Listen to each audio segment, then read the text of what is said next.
The person who takes the biggest blame, number one, the people of Kenya, for permitting it, for being an accessory to a crime. Electing leaders who are not known for their integrity. Secondly, not keeping those leaders to account, defending them when they steal, saying that huyu ni mwizi lakini ni wetu. This is our thief. The first people who take the blame are the people of Kenya. And that is why I've been committed to civic education. The second person that takes the blame, according to me, is the president. If President William Ruto was to decide today that he does not want corruption, and he himself stops being corrupt, Kenya will be saved. But as long as the president is corrupt, everybody in government will be corrupt. If the president stops being corrupt today, 50% of corruption in government will end. And I wonder, he's already a billionaire. Sometimes someone has to ask themselves, when is it enough? That question was posed to him a while back. Yeah. At what point is your money enough?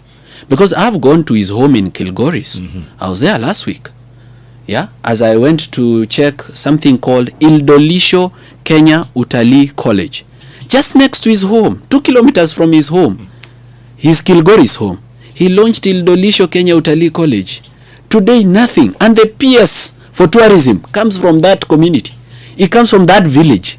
That is his village. You go to the president's home in Kilgoris, his neighbor doesn't have last mile connectivity. And he has a 900-acre ranch, which he has even a private airstrip. Next to him, his neighbor, Uhuru Kenyatta, 1,000 acres. Samuel Ole Tunai, next door neighbor, 500 acres. And why can't they just do even just last mile connectivity for their neighbors? I was so disappointed when I also went to, Uasin Gishu. Recently, Eldoret was elevated to a city. Correct. And one of the most important things for a city is the water and sewerage system. There was a project there 7 years ago, funded by the Africa Development Bank. That project is called the Kipkaren Water Treatment Project. It's next to the airport, Eldoret Airport. There's Kipkaren Dam there, then there's Kipkaren Water Treatment. This was supposed to cost 1.185 billion. Now, because it was in dollars, I think by now it should be about 1.5 billion. The contractor has already been paid 767 million. This is 7 years ago. Right.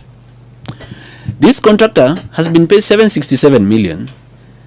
He has done very little, and then he has been fired.